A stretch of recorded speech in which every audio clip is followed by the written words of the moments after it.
Então, ele estava se referindo a uma situação específica e ele falou, olha, eu sei que eu tenho que orar por essas pessoas, mas eu não consigo. E aí eu falei, olha, e tem que amar os inimigos e tudo. Eu falei, olha, Jesus, a gente poderia chamá-lo de louco se amor fosse sentimento.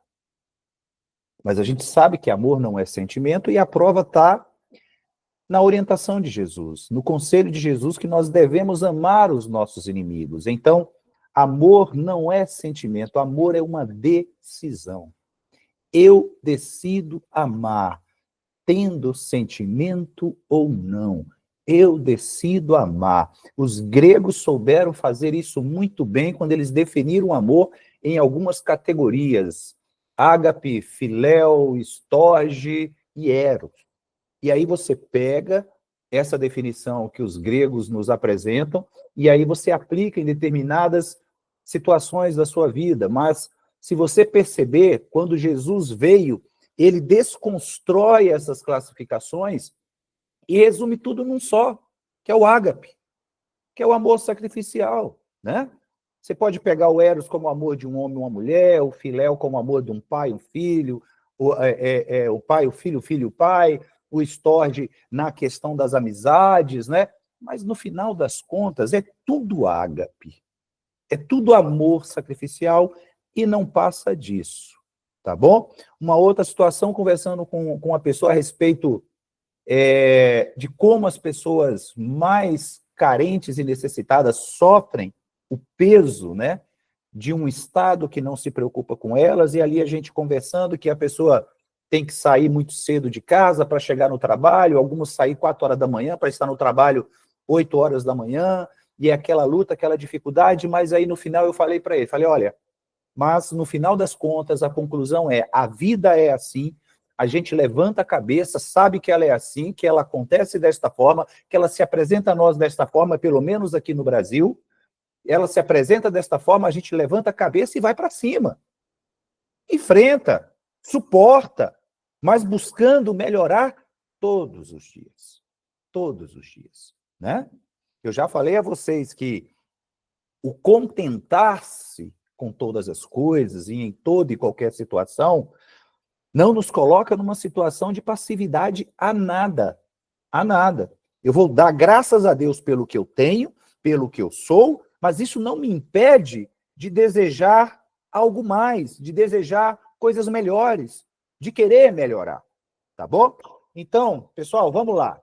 Abre lá em 2 Samuel, 2 Samuel capítulo 11. E enquanto vocês abrem, deixa eu contar uma historinha para vocês rápida. E vocês já me ouviram falar sobre isso, tá? Vocês já me ouviram falar sobre isso.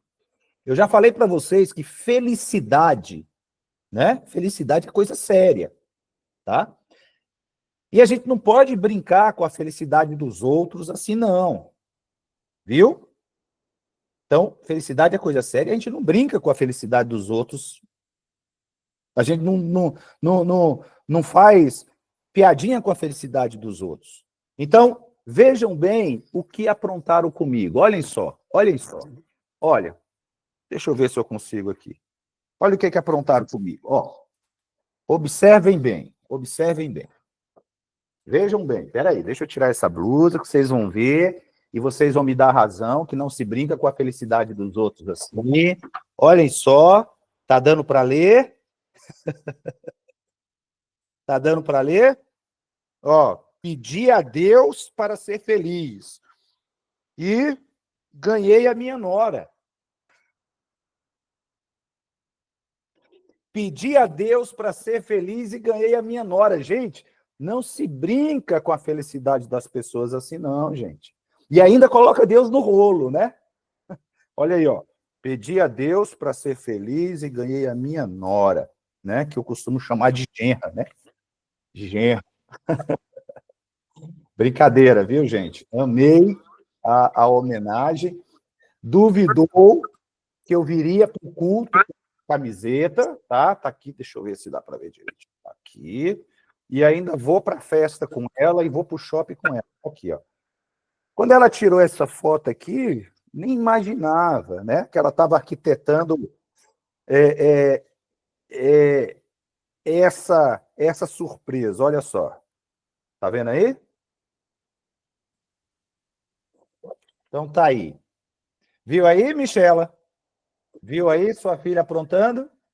Bonitinha! Aí eu peguei a Que camisa, amor! coloquei, eu tenho um quadro de bicicleta na sala, aí eu botei assim no quadro, assim, ó. Estendi assim, ficou lá, ó, o manto sagrado. E daqui a pouco eu vou ao shopping e eu vou com essa camisa aqui, viu? Vou passear lá no shopping com essa camisa para que todos vejam que eu tenho orgulho da minha nora. Já que a minha nora tem orgulho de mim, então eu tenho orgulho da minha nora, né? Então, pedi a Deus para ser feliz e ele me deu a minha nora. Olha só, gente. Olha só. Eu falei para ela que ainda faltou uma frase. Aí ela falou assim: qual frase? Aí eu falei assim: olha, é só colocar embaixo assim, como Deus gosta de brincar com a gente, né? Como Deus gosta de fazer piada. Gente, vamos lá? Vamos lá? 2 Samuel, quanto eu falei aí? 11. Capítulo 11. 2 Samuel, capítulo 11. Deixa eu ver se eu acho aqui. Tá onde? 2 Samuel.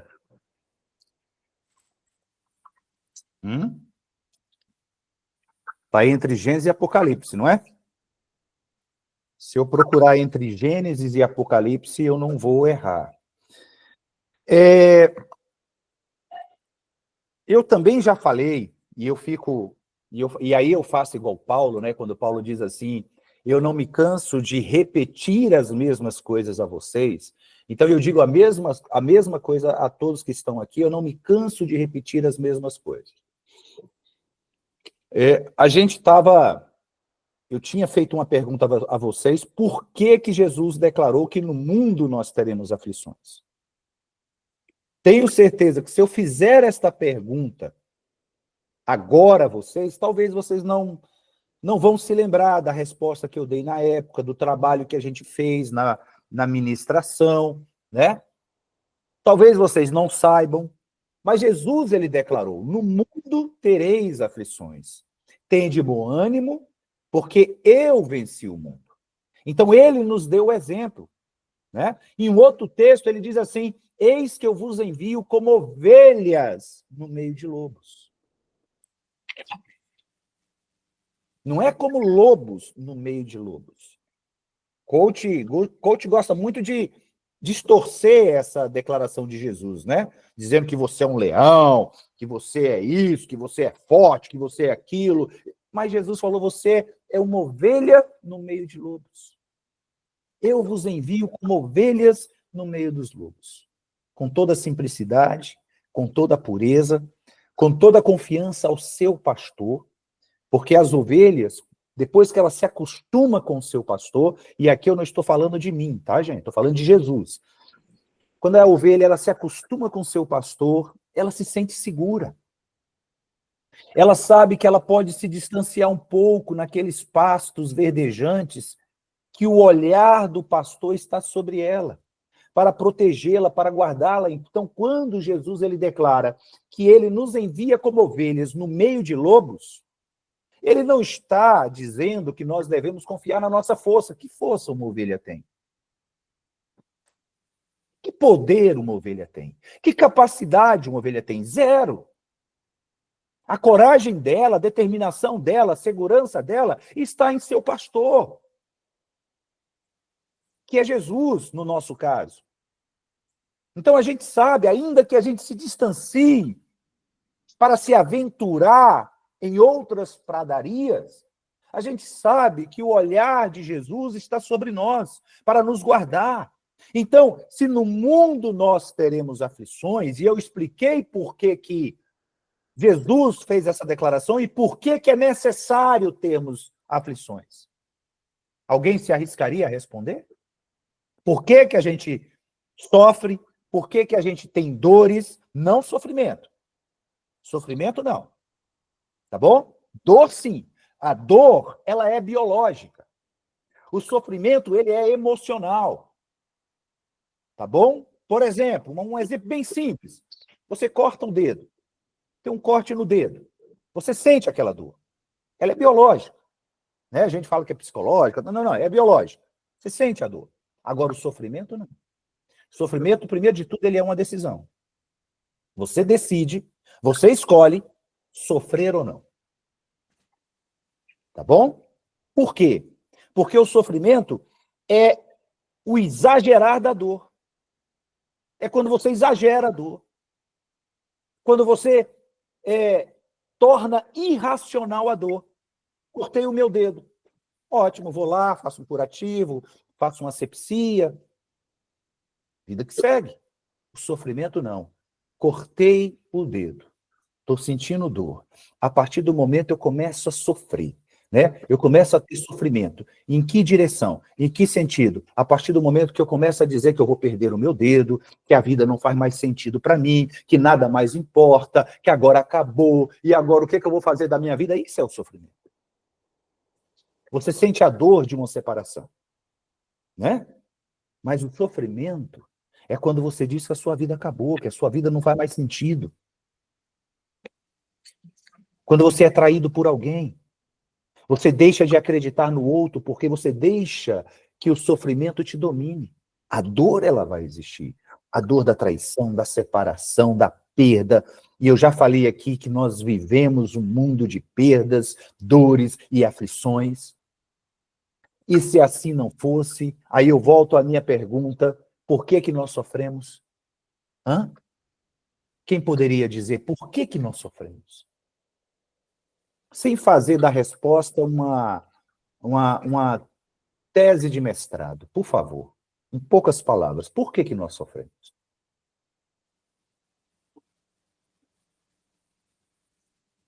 Hein, gente? Por que que nós sofremos?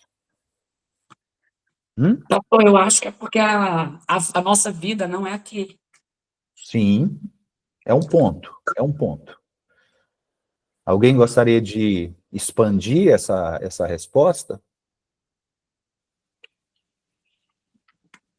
Não deixa de ser um ponto, mas ainda não explica o todo, né? Não explica o todo. Por que que nós sofremos? Por que que Jesus, com todo o seu amor, ele chegou para nós e disse: no mundo tereis aflições. Depois que Jesus fez essa declaração, toda dor, toda aflição, toda perseguição, toda traição, todo engano, todo roubo, toda perda, deixaram de nos surpreender. Jesus já nos avisou. Então, quando ela vem, ela bate a nossa porta, a dor bate a nossa porta, a aflição bate a nossa porta, e vocês já me ouviram dizer isso inúmeras vezes, não se surpreenda com ela. Não diga, você por aqui, que surpresa. Não, não. Dê um abraço nela, dê um beijo nela, vai para a vida, vai para frente. É assim a minha relação com a dor, é assim a minha relação com a aflição. Eu não vou foracluir o luto. Eu não vou foracluir a dor. Mas também não serei um sádico em criar situações para que eu sinta dor, para que eu passe pela dor, para que eu passe pela aflição, porque Jesus avisou. Não, eu não vou buscar. Eu tenho que fazer de tudo para que eu não a provoque, eu não a gere, porque ela vai ser gerada naturalmente. Jesus mesmo falou, por que você se preocupa com o dia de amanhã? Cabe a cada dia o seu próprio mal. Cada dia já tem o seu próprio mal. Não andeis ansiosos por coisa alguma. Cabe a cada dia o seu próprio mal. Aí está aqui você, né? No presente, com as dores do presente, com as aflições do presente, com toda a carga do passado sobre você, porque você não deixou o passado no passado. Está aqui nos teus ombros. E aí, para piorar, porque a gente tem esse dom maravilhoso. A gente não tem um monte de dom. A gente não quer desenvolver um monte de dom, mas esse a gente se aperfeiçoa nele todos os dias, que é piorar o que já está ruim. Olha que dom maravilhoso que você tem. Olha que dom maravilhoso. Você piora aquilo que já está ruim. Tem um ditado militar, uma frase militar que eu uso muito, que eu digo assim, como é que é? Bom é Não há porque é nada ruim. melhor. Bom é porque é ruim. Seria melhor se fosse muito pior. Esse é um ditado militar que a gente usa, né? Então a gente tem esse dom. A gente, às vezes, falta o dom do amor, da caridade, né? Que acabam se entrelaçando, né? Da doação, né? Tantos dons aí que a gente não busca, a gente não aperfeiçoa, mas o dom de piorar, de estragar as coisas, esse a gente tem. Haja visto o que aconteceu lá no Éden. Estava tudo perfeito. Estava tudo maravilhoso, né? Aí o homem vai lá e desobedece a Deus. Aí, para piorar o que já estava ruim, ele se esconde de Deus. E tenta se proteger com a sua justiça própria. Então, no mundo nós temos aflições, porque se assim não fosse, anote, para você nunca esquecer, se assim não fosse, você viraria bicho.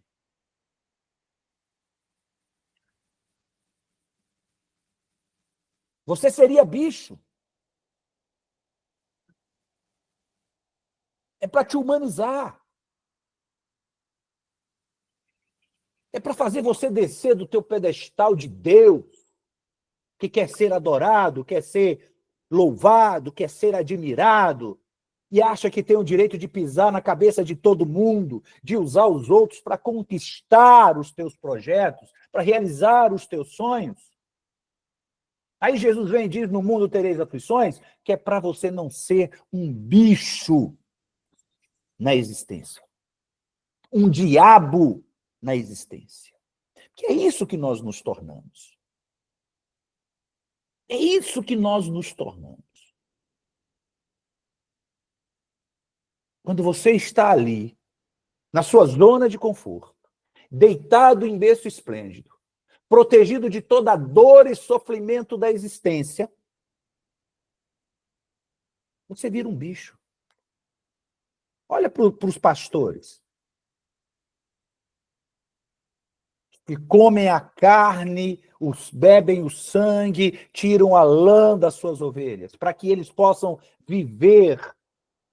viverem em berço esplêndido. Olhem os políticos, olhem os bichos que eles se transformaram. Porque são protegidos de dores, de angústias, né? Resolve tudo com seu poder, resolve tudo com seu dinheiro, resolve tudo com a sua posição. E você acha que é diferente com a gente? Só porque nós não ocupamos um cargo de poder, não temos tanta visibilidade? Não, cada um no seu curral, exercendo isto no seu curral,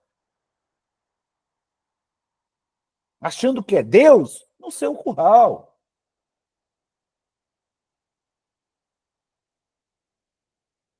Achando que pode transformar as pessoas em coisas.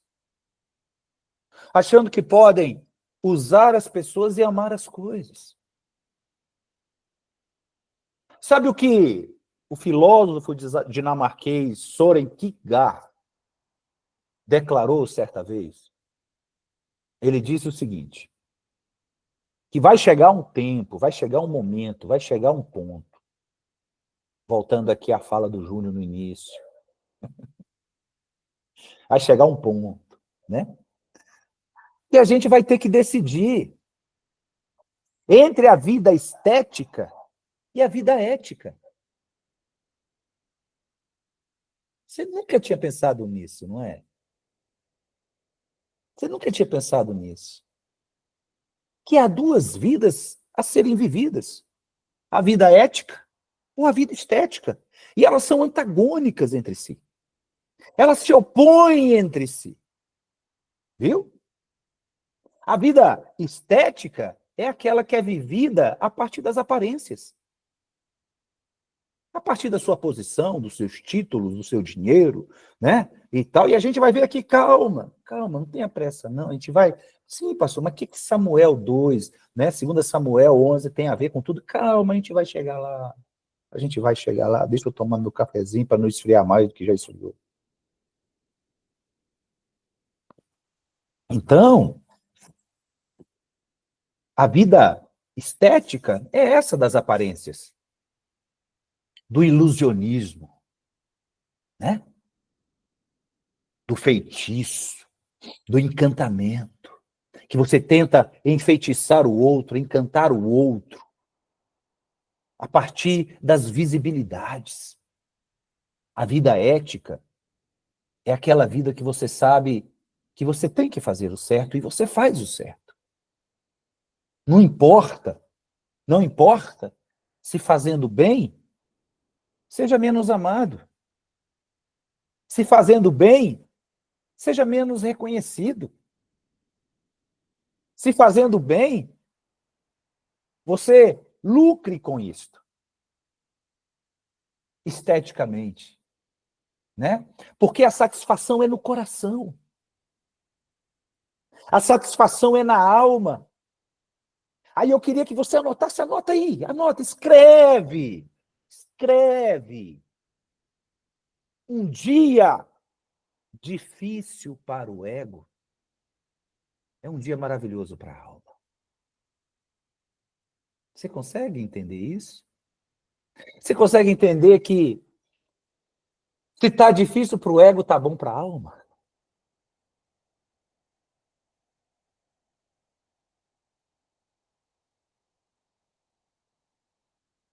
Percebe que se encaixa com a declaração de Kierkegaard? Que a gente vai chegar o momento que a gente vai ter que tomar essa decisão entre a vida ética e a vida estética? E que a vida estética é a vida que é vivida a partir das suas visibilidades, das suas exterioridades? E que a vida ética é aquela vida que é vivida a partir do que é certo, ainda que não traga nenhum lucro, esteticamente falando? Então, no mundo tereis aflições para que você não vire um bicho, para que você não vire um diabo, sabe? E aí a gente chega aqui em 2 Samuel. Deixa eu arrumar aqui, gente, ó. Deixa eu arrumar aqui, colocar assim mais alto. Tá dando... Ó, tem até coraçãozinho, olha, gente, olha. Ó, coraçãozinho, ó.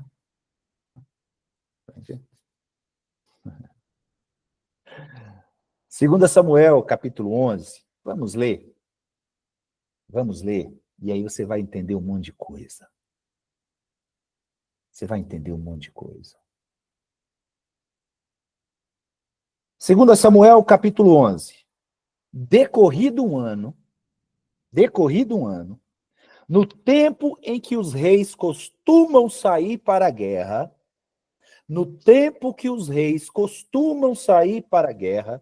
enviou Davi a Joabe e a seus servos com ele, e a todo Israel que destruíssem os filhos de Amon, e sitiaram a Rabá. Porém, e esse miolo aqui a gente pode até tirar. Esse miolo aqui de enviou Davi a Joabe e a seus servos com ele, e a todo Israel, a gente pode tirar.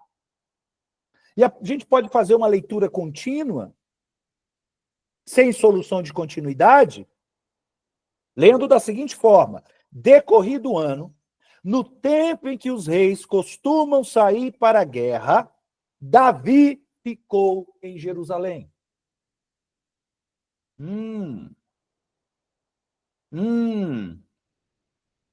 Era para Davi estar onde nesse tempo? Era para Davi estar onde? Na guerra. Era para Davi estar onde? No campo de batalha. Era para Davi estar onde? Defendendo o seu povo. Mas, ao contrário disso, ele permaneceu no palácio, comendo as iguarias reais, dormindo confortavelmente, protegido do sol, da chuva, do vento, do calor, da poeira, dos perigos. Ele estava deitado em berço esplêndido. Era para ele estar na guerra. Aí a gente traz e aplica isso à nossa vida. É tempo de você estar guerreando com as guerras, com as armas espirituais, porque a Bíblia diz que as armas da nossa milícia não são carnais e sim poderosas em Deus para a destruição de fortalezas. É para você estar na guerra, é para você estar guerreando, mas você está deitado em berço esplêndido, enquanto a tua família está sendo deteriorada. Enquanto o país está sendo vencido, enquanto a tua casa está sendo vencida, a tua família está sendo vencida, e você deitado em berço esplêndido. Era para você estar orando, era para você estar jejuando, era para você estar visitando. E aqui eu estou falando do outro, mas isso vale para a tua própria vida, que era o que estava acontecendo com a vida de Davi. Se Davi estivesse na guerra, ele estaria sendo fortalecido. Porque este é o papel da aflição. Este é o objetivo da aflição, te tornar mais forte. Ah, pastor, então, quando a aflição vem, como que eu devo orar? Como que eu devo agir? Pedir para Deus tirar?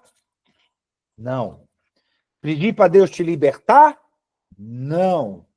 Olha a oração de Jesus. Antes de Jesus ser crucificado. Jesus, ele orou a Deus e ele disse assim: Pai, o que eu irei pedir? Que me livre desse momento? Que me livre desta hora? Se foi justamente para esta hora que eu vim. Foi justamente para esta hora que eu vim. Então você vai orar para Deus te fortalecer. Você vai orar para Deus te dar sabedoria.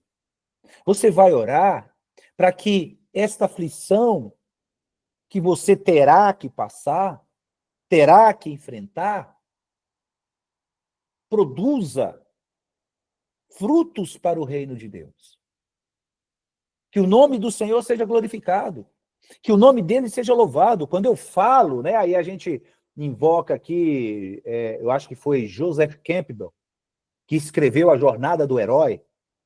Aí a gente invoca aqui a Jornada do Herói. Se eu for falar da minha jornada, que começou em 2016 e teve seu golpe de misericórdia em 2018, onde nesse período eu experimentei o espinho na carne, eu experimentei a ilha de Pátimo, eu experimentei sai da tua terra, da tua parentela e vai para uma terra que eu te mostrarei, eu experimentei o eu te tirei de lá para que você não seja chamado filho da filha de Faraó.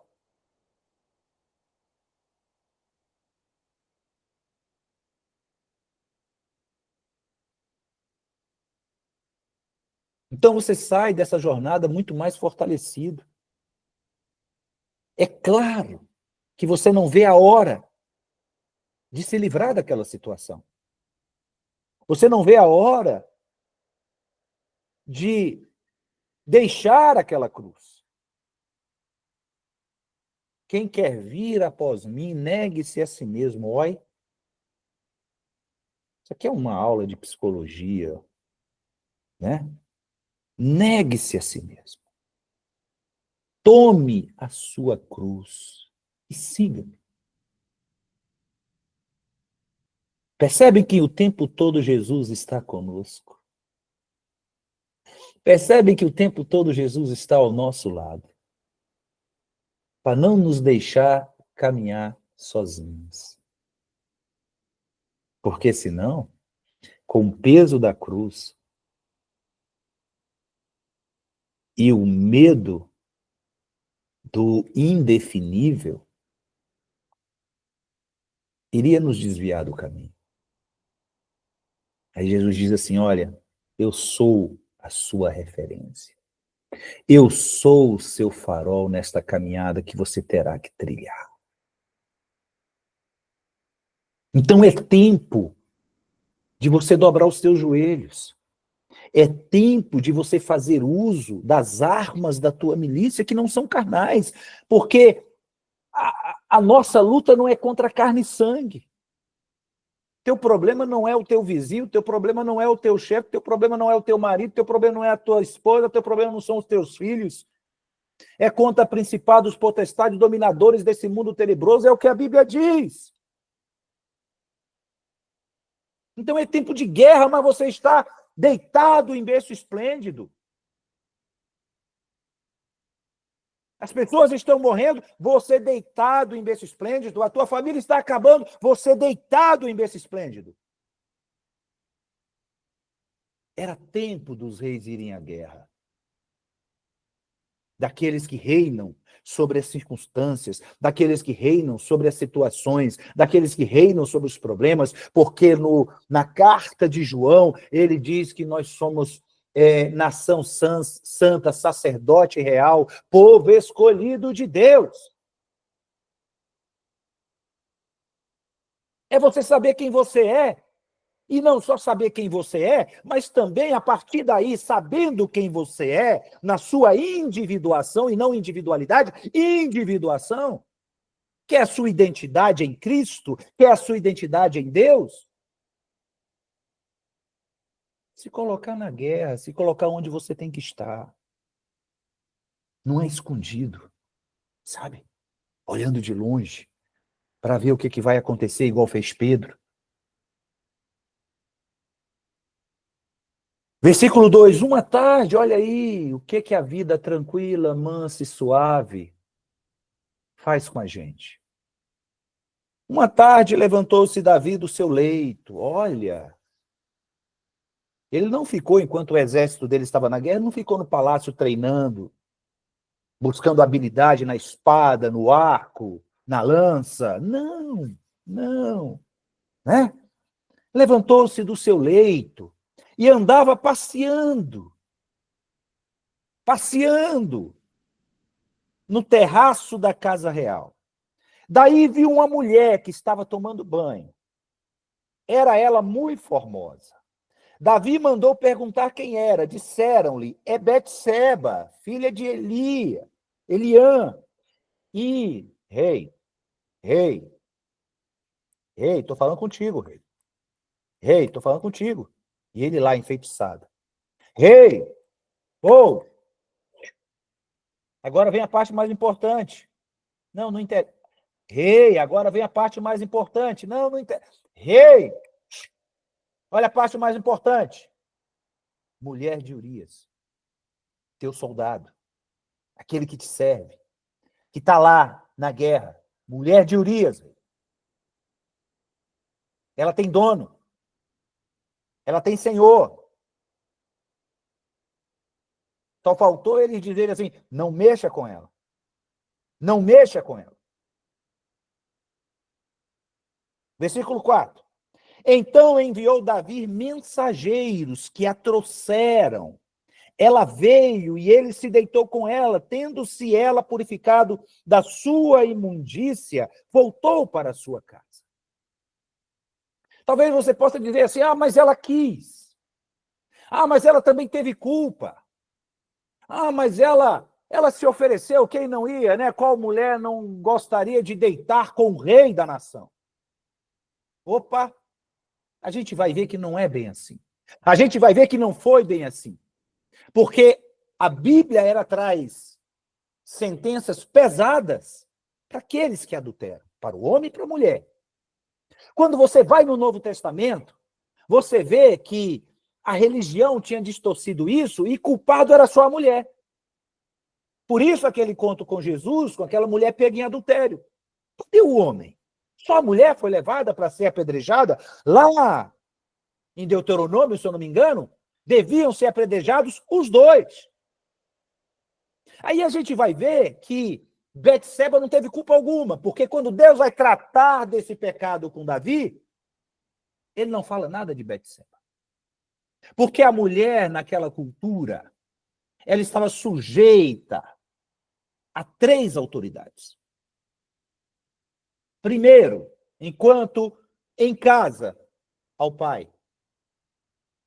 O pai tinha total autoridade sobre ela. Aí ela se casa, o marido passa a ter autoridade sobre ela. E a terceira autoridade sobre ela, o rei. O rei da nação. Ela não teve opção. Se ela se negasse, ela seria morta. E a gente pode questionar filosoficamente que ela seria melhor morrer do que... Né?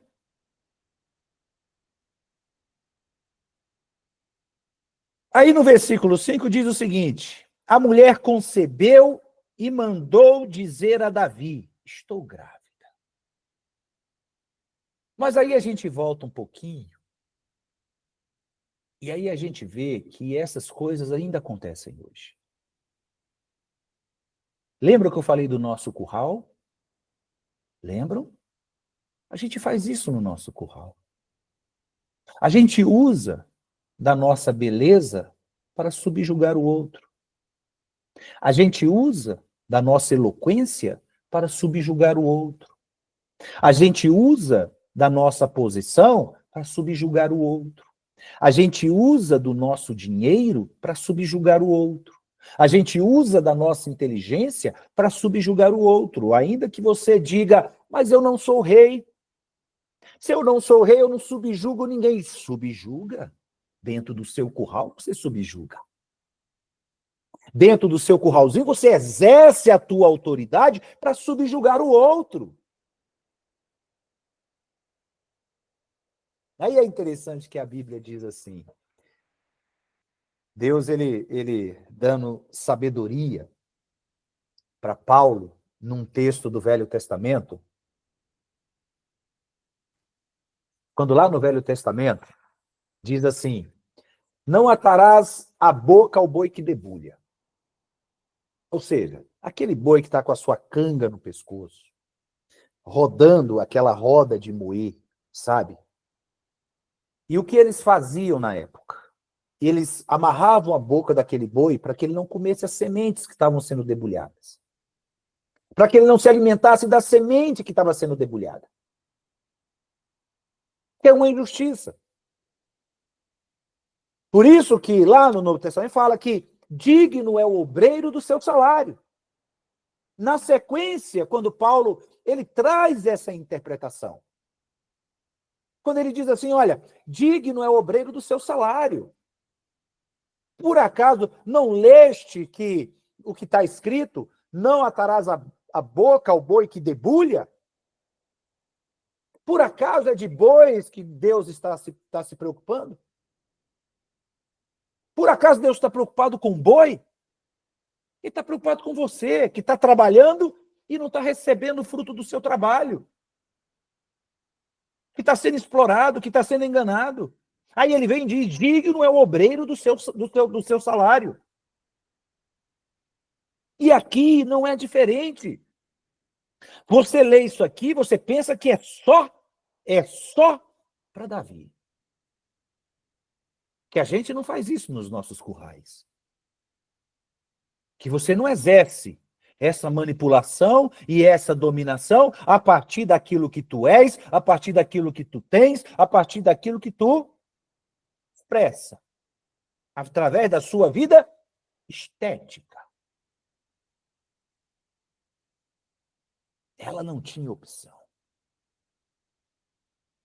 Será que tem gente na tua casa sendo dominado e manipulado por você porque também não tem opção? Tem que fazer o que eu quero. Porque se não fizer o que eu quero, eu corto isso, eu corto aquilo, eu corto aquilo.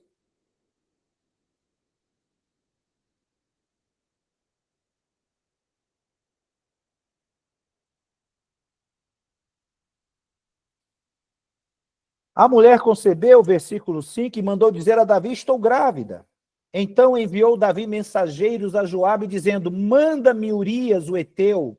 Joabe enviou Urias a Davi. Davi querendo esconder o seu pecado. Davi querendo esconder o seu erro, manda chamar o marido da mulher.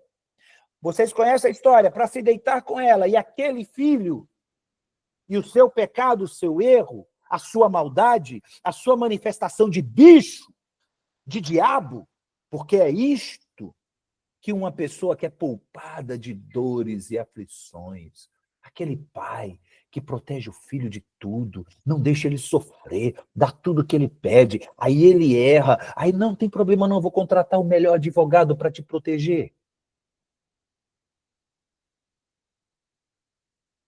Eu já falei, eu não daria para ser advogado. Sabe por quê? Sabe por quê? Porque eu não tentaria jamais inocentar um culpado. Jamais! Se chegasse para mim um cliente, confessasse que teve culpa e pedir para que eu o inocentasse, eu ia dizer assim, meu amigo, deixa eu te falar uma coisa, você vai ser preso. Você vai responder pelo teu crime. Só que eu, como advogado, eu vou garantir a você um julgamento justo. É o máximo que eu posso fazer. Te inocentar? Não. Você tem que pagar pelo teu pecado. Você, como todo mundo, tem direito a uma defesa. Tem direito a um advogado. Agora, eu te inocentar? Eu sabendo que você é culpado? Porque, por causa da minha habilidade, meu conhecimento, eu chegar ali e manipular a lei, conseguir, sabe, uma brechinha na lei para te... Não. Iria ouvir de mim, você vai ser preso. Mas eu vou garantir a você um julgamento justo. Eu não vou deixar que você seja julgado injustamente e pegue 20 anos, sendo que pelo teu crime você tinha que pegar 15. Eu vou garantir os 15. Eu vou garantir os 15. Pode ter certeza disso. Viu? Pode ter certeza disso. Então ele tenta encobrir o seu erro, ele tenta esconder o seu pecado, ele tenta encobrir os seus crimes. Vindo, pois, e isso vale para os meus filhos. Errou? Vai pagar. Eles sabem disso. Eu falo o tempo todo para o mais velho. Você já é um homem, você tem liberdade para tomar decisões e se responsabilizar pelas decisões tomadas. Aqui estou para te aconselhar e te assessorar. E te ajudar naquilo que você precisar. Mas se você errar, você vai pagar pelo teu erro. Não pense que você vai ter de mim proteção, que não vai, não. Não vai mesmo. Ah, mas é teu filho. Não vai. Não vai. Vai contar sempre com o meu amor. Mas vai responder o que tiver que responder. Vindo, pois, Urias a Davi, perguntou este como passava Joabe, como se achava o povo e como ia a guerra. Depois disse Davi a Urias, desce a tua casa e lava os teus pés. Saindo Urias da casa real, logo se lhe seguiu um presente do rei. Porém, Urias se deitou à porta da casa real, com todos os servos do seu senhor, e não desceu para a sua casa.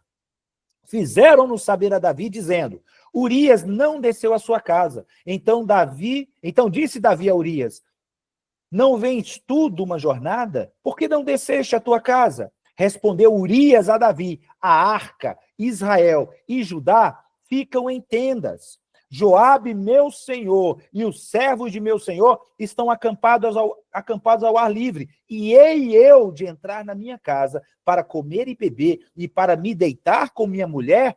Tão certo como tu vives, e como vive a tua alma, não farei tal loucura. Elapada em Davi, hein? Em outras palavras, ele estava dizendo assim, rei, não era para tu estar aqui.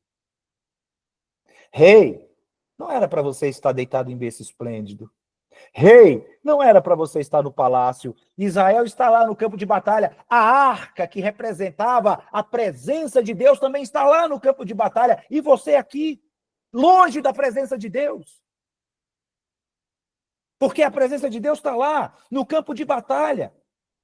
E você longe da presença de Deus. Agora você acha E eu teria consciência, eu ia conseguir dormir tranquilo, sabendo que está todo mundo lá no relento. E eu deitado numa cama confortável com a minha esposa? Não. Não. Você pode até ter me tirado de lá, porque você é rei. Você manda, eu obedeço. Mas você não pode me obrigar a deitar na minha cama. Você não pode me obrigar a deitar em berço esplêndido. Ficarei aqui no relento, porque todos estão no relento. Deus me deu um puxão de orelha tão grande a respeito desse exemplo de Urias um tempo atrás. Há bastante tempo atrás. Lá na igreja a gente tinha feito uma campanha de jejum e oração de 7 sextas-feiras, se eu não me engano. A campanha de jejum e oração, 7 sextas-feiras de vigília. Vigília. Tá? Então, toda sexta-feira, né, 7 sextas-feiras, a gente fazia uma vigília, até o amanhecer. Começava, eu acho que 9 horas da noite, era 10 horas da noite, e até 8 horas da manhã, a vigília. E eu estava fazendo essa campanha. Eu acho que eu era pastor, eu já era pastor nessa época. E toda sexta-feira eu trabalhava. E eu chegava em casa do trabalho, 8, 9 horas da noite, tomava banho e ia para a vigília na sexta-feira. Teve um dia que eu não fui trabalhar. Eu não fui trabalhar. E eu aproveitei, sabendo que ia ter uma vigília à noite, eu aproveitei para dormir a tarde toda.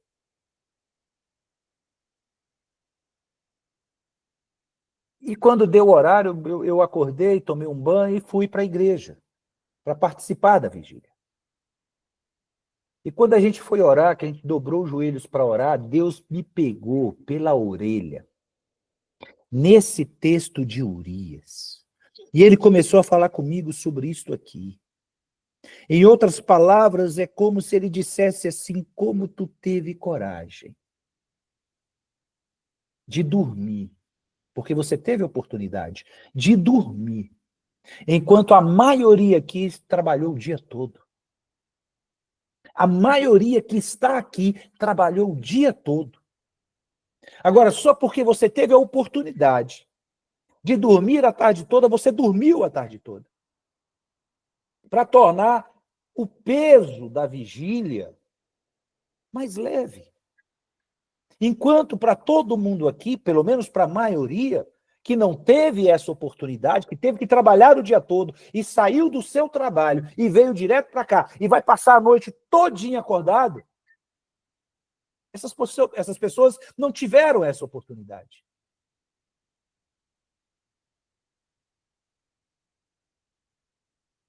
E a gente está o tempo todo fazendo isso. A gente está o tempo todo fazendo isso. Aí eu te convido a ler a partir do versículo 14, que diz: pela manhã Davi escreveu uma carta a Joabe e lhe mandou por mão de Urias. O próprio Urias levou a sentença da sua morte. Foi o mensageiro da sentença da sua morte. Escreveu na carta dizendo, versículo 15, ponde a Urias na frente da maior força da peleja e deixai-o sozinho para que seja ferido e morra. Olha o que acontece quando você é poupado de dores e aflições. Olha o bicho que você vira. Você não se importa com a vida do outro. Você não se importa se o outro está morrendo ou não. E aqui eu não estou falando somente da morte física, mas falo da morte espiritual também. Pessoas que estão frias espiritualmente. Pessoas que se distanciaram de Deus. E para você? Conquanto Deus esteja te atendendo, Deus esteja te abençoando, né? Eu vi esses dias, já tem um tempinho, mas vi novamente, né? Porque essas coisas são recorrentes. Pastor, falar pastor, para não citar o nome, fazendo uma campanha. Eu preciso de tantas pessoas que vão doar para a igreja R$100 mil. Eu preciso de tantas pessoas que vão doar para a igreja 50 mil reais. Eu preciso de tantas pessoas que vão doar para a igreja 20 mil reais. Eu preciso de tantas pessoas que vão doar para a igreja 10 mil reais. Eu preciso de tantas pessoas que vão doar não sei quantos mil reais, 5 mil reais, 2 mil reais, e para todo o resto acima de 100 reais. E eu sei que aqui tem. Eu te pergunto, é para alimentar o pobre? É para alimentar o faminto? É para ajudar o necessitado?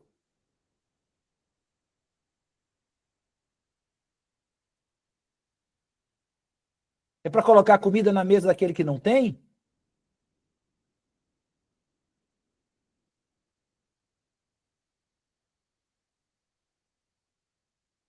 Deixa eu dizer uma coisa aqui, já que nós abrimos os portões, as portas do Ministério Oração e Palavra para todo mundo. Porque a partir do momento que eu comecei a gravar essas pregações, e eu estou postando no canal, eu abri os portões do MOP para todo mundo. Deixa eu dizer aqui uma coisa para você que é pastor. Se a tua igreja não ajuda o faminto, não ajuda o pobre, não ajuda aquele que nada tem, eu sei que para você tanto faz. Mas eu quero deixar isso registrado. Eu tenho nojo da tua igreja. Nojo da tua igreja. A tua igreja, para mim, é um nojo, me dá ânsia de vômito.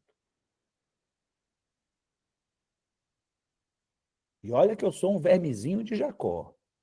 Eu tenho consciência de quem eu sou. Vermezinho de Jacó.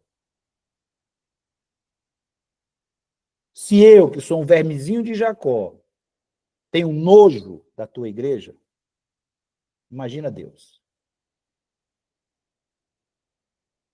É para comprar jatinho, é para comprar iate, é para comprar lanche, é para você tirar férias em resorts com dinheiro da igreja. Eu tenho nojo da tua igreja. Nojo. E é esse bicho que você vira quando você é poupado de dores e aflições. Escreveu na carta dizendo: ponde a Urias na frente da maior força da peleja e deixai-o sozinho, abandone ele lá. Quando ele for, você retrai o exército para que ele fique lá lutando sozinho.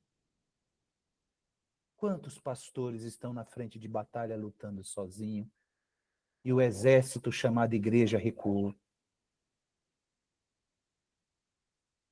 Quantos pastores estão morrendo lá na frente porque o exército da igreja recuou? Quantos pastores estão feridos e sendo feridos? Pastores sinceros, enquanto a igreja recuou na sua oração, recuou na sua intercessão, recuou na sua cobertura espiritual.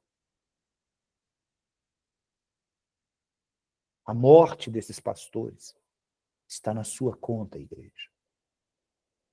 A morte desses homens e mulheres de Deus estão na sua conta, igreja.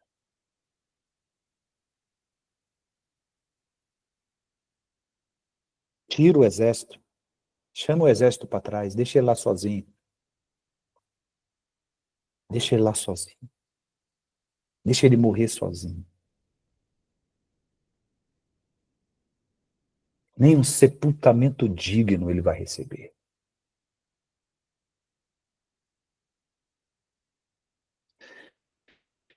Tendo, pois, Joabe sitiado a cidade, pôs a Urias no lugar onde sabia que estava homens valentes.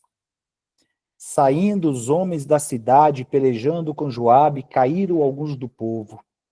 O servo de Davi morreu também Urias. Morreu também o pastor fulano. Morreu também o pastor cicrano. Mas sabe o que é interessante? Que a morte desses homens e mulheres, desses pastores e pastoras, só acontece depois da morte da igreja. Primeiro a igreja morre. abandonando esses pastores. E a gente segue lá para o capítulo 12, para a gente finalizar. Tudo isso estava aos olhos de Deus. Deus estava vendo tudo isso. E tenho certeza que Urias foi recebido na glória, com festa. Não é isso que o Evangelho diz? Que há festa no céu por uma alma que se arrepende. Então, com certeza, ele foi recebido com festas, com louvores, porque ele foi fiel até a morte. A gente não tem essa fidelidade a Deus. A fidelidade que Urias teve a Davi, que era um bicho, que tinha diabolizado a sua alma, a gente não tem com Deus. A gente não tem com Deus. Senhor, a tua igreja está sofrendo e eu não estou nem aí. Senhor, o teu povo está sofrendo, eu não estou nem aí. O teu nome está sendo envergonhado, Senhor, e eu não estou nem aí. Eu quero é curtir. Eu quero é curtir. O Senhor enviou Natã a Davi. Chegando Natã a Davi, disse-lhe: havia na cidade 2 homens, um rico e pobre. Tinha o rico tudo. O pobre, apenas uma ovelhinha que se alegrava ali com seus filhos, que criou desde pequenininha. Não é isso? Havia numa cidade 2 homens, um rico e outro pobre. Tinha o rico ovelhas e gado em grande número, mas o pobre não tinha coisa nenhuma. Você paga aluguel? Você paga aluguel? Eu vou te desafiar para que você receba uma bênção tremenda, que você dê uma semente do teu aluguel durante um ano. E você vai ver o que é que Deus vai fazer com você. Olha que bandido.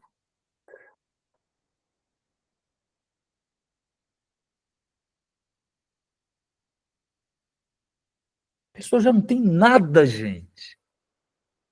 A pessoa já não tem nada, ela está pagando aluguel.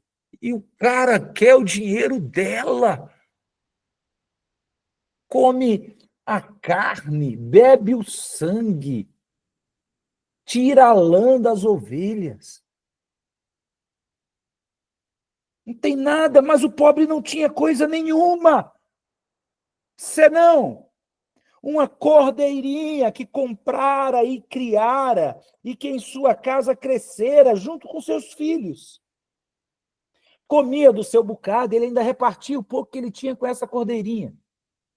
Comia do seu bocado e do seu copo bebia.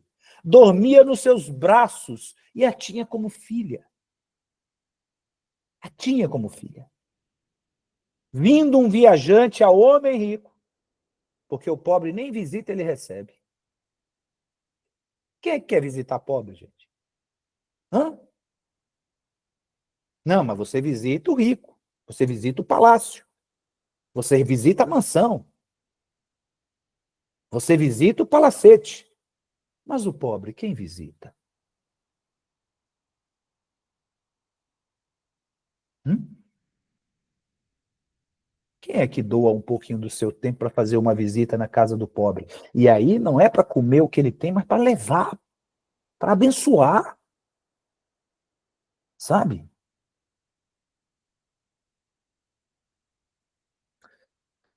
Vindo um viajante ao homem rico, não quis este tomar das suas ovelhas e do gado para dar de comer ao viajante que viera a ele, mas tomou a cordeirinha do homem pobre e a preparou para o homem que lhe havia chegado. Então o furor de Davi, que falsidade, que hipocrisia. Com outro, todo rigor, comigo a complacência, comigo a misericórdia. Então o furor de Davi se acendeu sobremaneira contra aquele homem e disse a Natã: tão certo como vive o Senhor, o homem que fez isso deve ser morto, e pela cordeirinha restituirá 4 vezes, porque fez tal coisa e porque não se compadeceu. Então disse Natã a Davi: tu és este.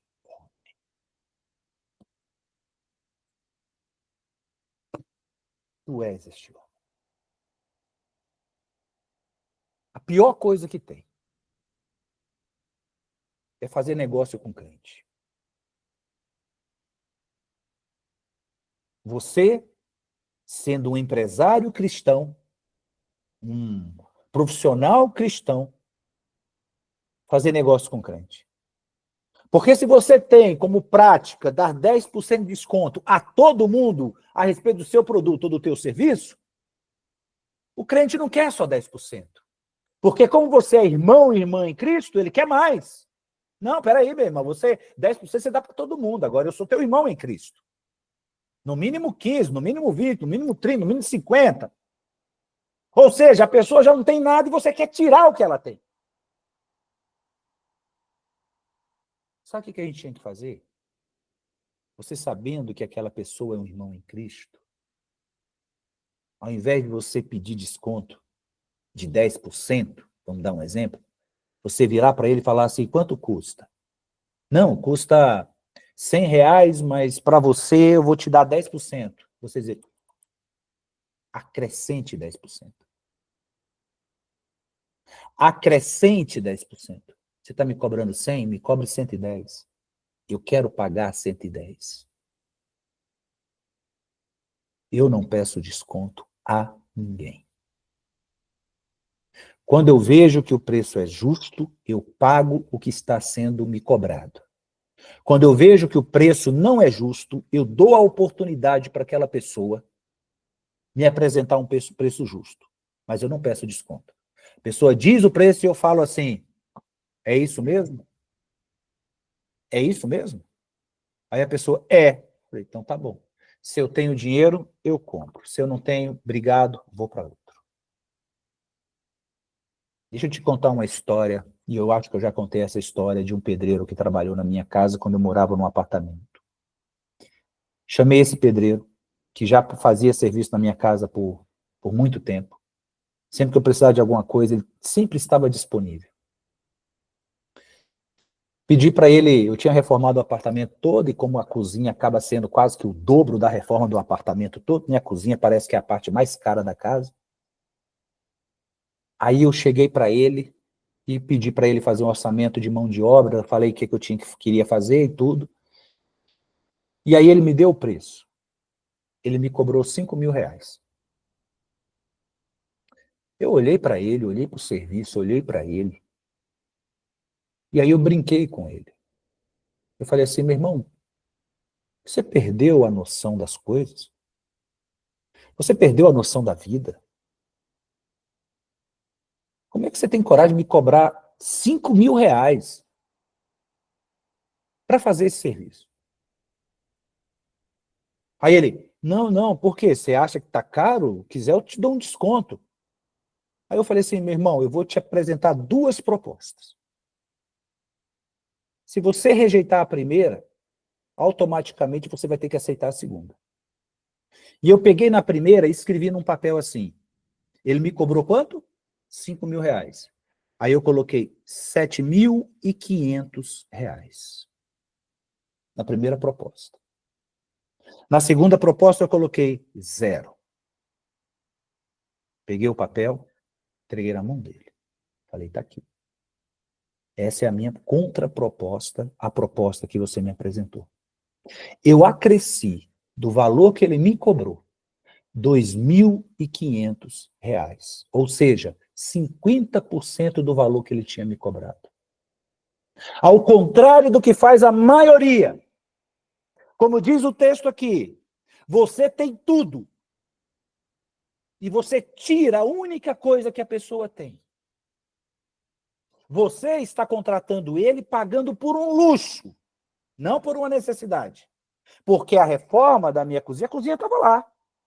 Bem ou mal, me atendia. Mas quando eu decidi fazer a reforma, era um luxo. Ele não. Ele era o sustento da casa dele. Aquele trabalho era o sustento da casa dele. Era a forma dele levar comida para a casa dele. Pagar os estudos das filhas dele. E eu vou tirar a única cordeirinha que ele tem. Sendo que eu tenho inúmeros cordeirinhos e gado em grande abundância, como diz aqui o texto. a metáfora apresentada por Natan a Davi para denunciar o seu pecado, e essa mesma metáfora serve para mim e para você nas nossas relações comerciais? Tem um pedreiro, esse pedreiro ele já está idoso, ele não trabalha mais, se aposentou. Tem um outro que faz um trabalho aqui, sempre que eu preciso. Não é barateiro. Não é barateiro. Cobra caro.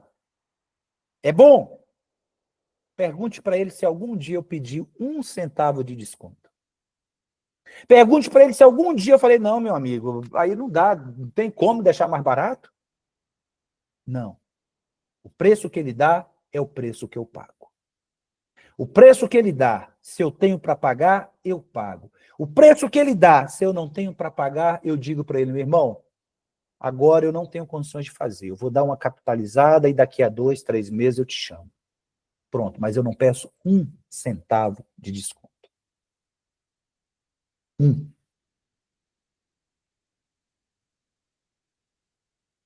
É isso aqui, ó. É esse texto aqui, ó. Você é rico, você tem, e ao invés de você abençoar, você faz é tirar da pessoa que nada tem, só porque ela precisa.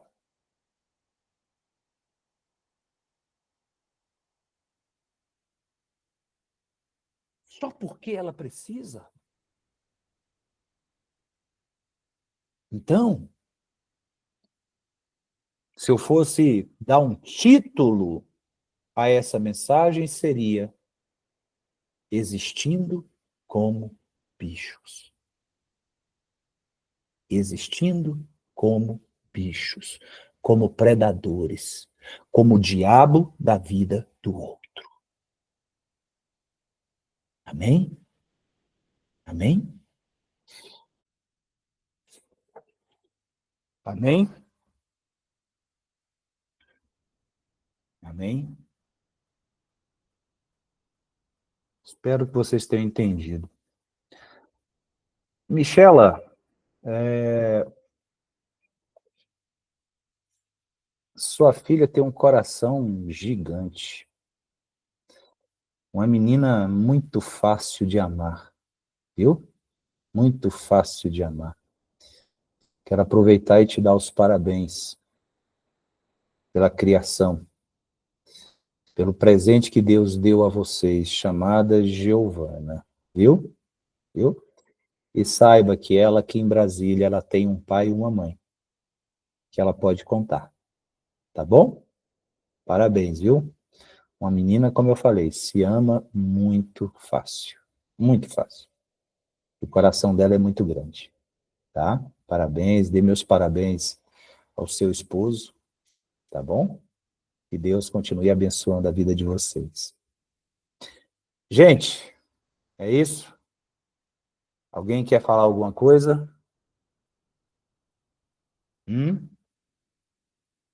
Não? Podemos encerrar?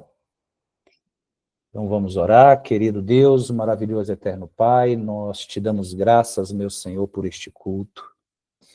Te damos graças pelo que aprendemos com teu Santo Espírito nesta manhã.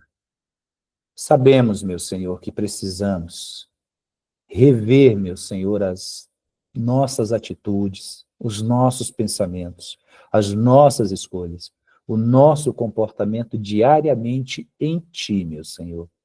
Porque o tomar a sua cruz não significa andarmos errantes pelo mundo, meu Senhor, seguindo o nosso coração e a nossa vontade, mas tomar a nossa cruz e